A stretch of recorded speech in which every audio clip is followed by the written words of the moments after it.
Sub 1KD here, and welcome to part one of what I hope to be a three-part series on spectating and speaking with a actual dedicated, very average Warzone 1 cheater.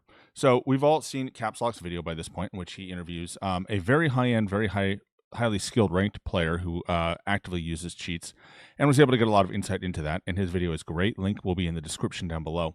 But I wanted to bring you the perspective and the way it looked from the point of view of somebody who doesn't cheat at a professional level, but is in fact a very casual cheater, but very dedicated to cheating. So I had a great conversation with this guy, and it went on for about an hour and 45 minutes. I'm going to bring it to you in 3 different episodes. And normally I would put this episode in about the middle or the end, but it is such an important episode, I wanted to make sure that I brought it first and foremost to your attention, because in this episode, we're going to go through how you, just the average Warzone player, might actually be part of the cheating problem. And I want to make sure that you have all the tools and all the knowledge in front of you, so that when it comes to making decisions on how to take care of your account and how to play the game, that you are not actually being part of the problem. Because Warzone cheaters, especially cheaters playing in Modern Warfare 3 multiplayer, are the average player, you're kind of part of the problem if you don't take these steps seriously. So with that ado, let's hear from our cheating friend about what it takes to get an account and what products that they have available to them. I will just show you for your knowledge what is available at my disposal. All right. We have Warzone high level accounts. Okay. Mm-hmm. Here we go. We start at level 1 aged. Okay. It's just an aged account. It just means that you probably won't get banned right off the rip because it's been made and it's been sitting there for a while, but it's still a level 1. It's $1. Okay.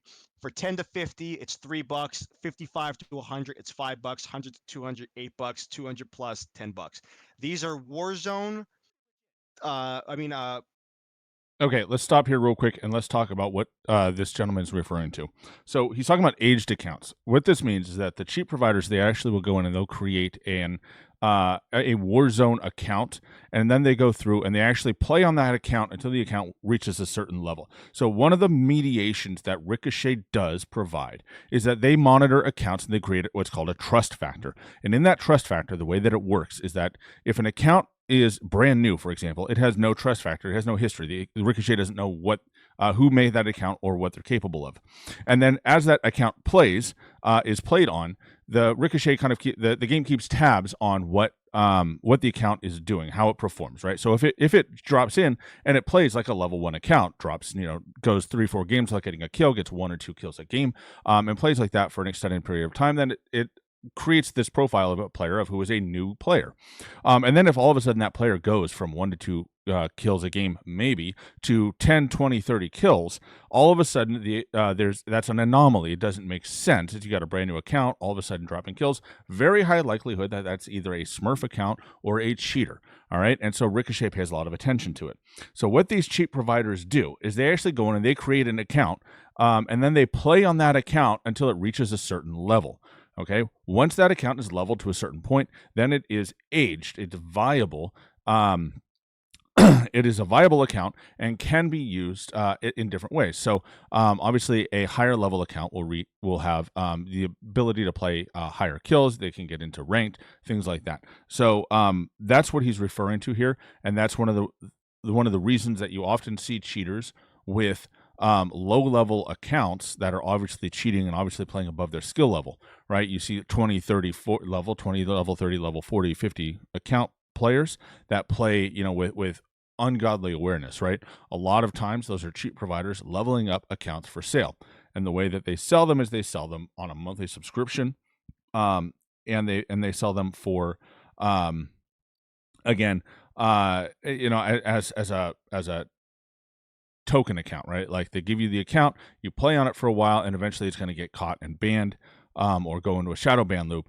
And so for the type of cheater who doesn't want to put a lot of time and effort into an account, they just want to jump in, they want to rage hack, they want to play some clips, those sort of things.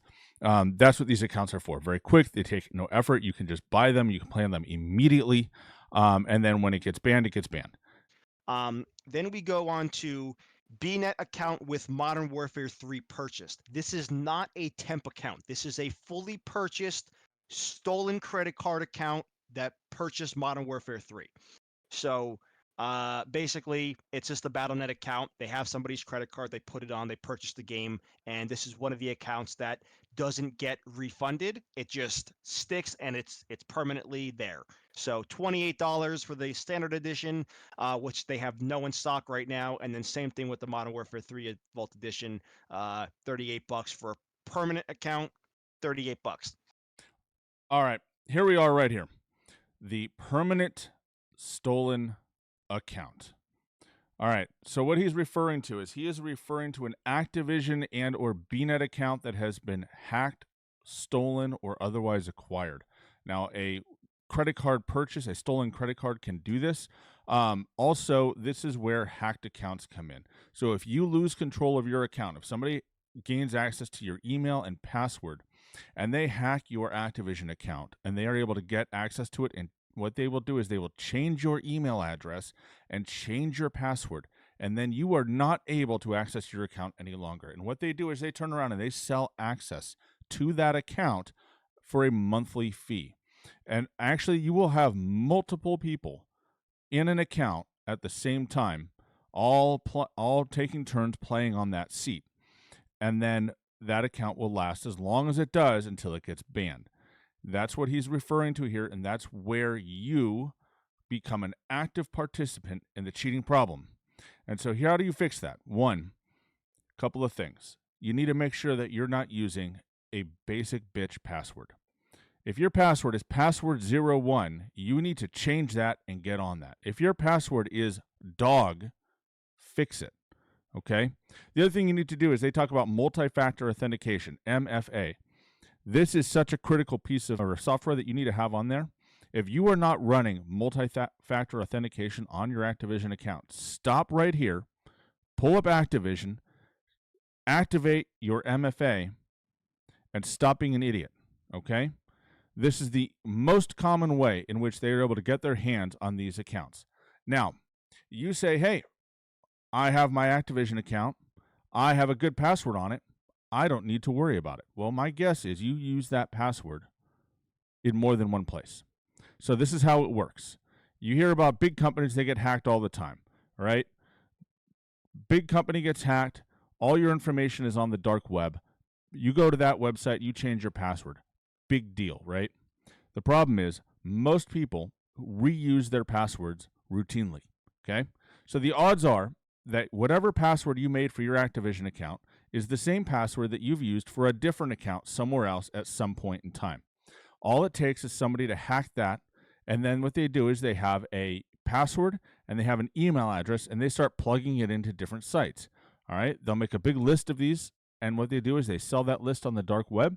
Someone like a cheap provider buys that list and then goes through, and they have a script on their computer that will apply that password and that email to the Activision login page. And when it gets a hit, and when it gets something that accepts it, it flags it. They go in, they change the password, poof, that account is theirs. They've now stolen the account, and they can offer that account for sale on their site. All right. So go in and change your password if you haven't done it already. And if you have ever reused your password, change it. And then turn on multi-factor authentication. This is the biggest way to combat cheaters. All right. If you can limit their ability to get in to paid accounts that are unsecured, then you can limit their access to multiplayer and multiplayer ranked and other aspects of the game. All right. So there's That's that. crazy. Going back to products, we have fresh Battle.net accounts. They're $40. They are brand new made. You have to make an Activision account. It's just a fresh Battle.net account. There's nothing to it. Then you have Modern Warfare 3 temps. These are Modern Warfare 3 full game accounts, but they only last for 3 to 24 hours, up to 4 to 5 days. So they don't last. They will be removed from the account. But if you So want it's to play for basically a a couple seat. days, It's a seat on a multiplayer account that's probably hacked. um, Actually, no. No. So all it is it's a fresh Battle.net account. There is no Activision account linked to it or anything. You start off at level 1, but the Battle.net account will have the game purchased on it. That's all it is. It's with the stolen credit card. They buy the account, but it only lasts for a couple of hours because the owner of the card will, get it shut down or get it removed or whatever that case is. They'll Yeah. file a claim. So this is just a temp account. You log in, you play Battle.net with Modern Warfare 2 purchased. If you want the full game, $15. Do they offer a? They do not. They just regular edition. Cool. Um, So there it is. Warzone cheaters and how they get their accounts. So this hopefully answers a question that a lot of people have of why don't we just make Warzone paid? Roll it in part of the paid game, pay a monthly fee, and that's going to solve the problem of cheaters. Unfortunately, it doesn't solve the problem. Okay. They find ways around it. We don't secure our accounts. They're able to get in, they're able to cheat anyways. Also, when you look around and you're playing the game and you see those low level accounts, a lot of times people assume that they're just a brand new cheater. Sometimes they are. A lot of times that's an account that's being created and leveled specifically for cheating. One of the other things I didn't mention in that part, a lot of times the cheating that comes in is actually being done by cheaters. They pay for the right to play on a low level account. When the account reaches a certain level, they have that account revoked, they get a new account, right? So the customers actually do the work for the company. And the longer you play on the account, the higher the price goes. Not every provider works that way, but a lot of them do. So I hope this video is informative for you. I hope it opens your eyes a little bit into how some of the business side of cheats work and why simply making Warzone a paid service or why ranked cheaters in multiplayer are a thing opens your eyes to that and helps you understand a little bit more of kind of the seedy side of Call of Duty and what's going on there. Once again, I'm Sub1KD. Thanks for coming by. I'll catch you on the next one.